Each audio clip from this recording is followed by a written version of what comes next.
నేను ప్రార్థన చేస్తా. ఇక్కడ ఎవరైనా రక్షణ లేని వారు ఉంటే థ్యాంక్ యూ బిడ్డ. ఇక్కడ ఎవరైనా ఇంకా బాప్తీసం పొందాలంటే నాకు దేవుడిచ్చే రక్షణ కావాలి, బాప్తీసం కావాలని చేసి చూపించండి. నేను మీ కోసం ప్రార్థన చేస్తా.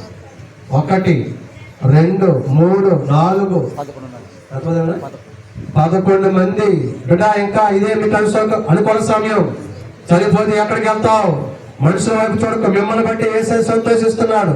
మిమ్మల్ని బట్టి యేసే సంతోషిస్తున్నాడు. 11 మందిని బట్టి దేవుడు నిచ్చే పైకి వెళ్తాడు రా. ఎక్కడ సిగ్గుపడకండి. దేవతలు పిలిచి అది ఆ బిడ్డకు అర్థమైంది నా ప్రేమ, ఆ బిడ్డకు అర్థమైంది త్యాగం అని దేవదూతలు ఎదుట మిమ్మల్ని బట్టి సంబరపడతాడు, ఆయన సంతోషపడతాడు. రక్షణ కావాల్సిన అసలు లెక్కటిని పెట్టారా?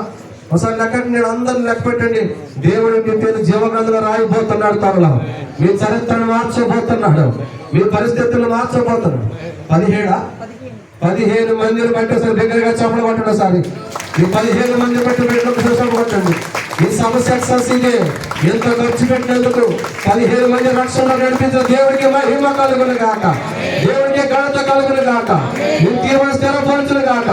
ఇప్పుడు అందరి చేతుల పైకి ఎత్తండి. అందరి కోసం ప్రార్థన చేస్తాం.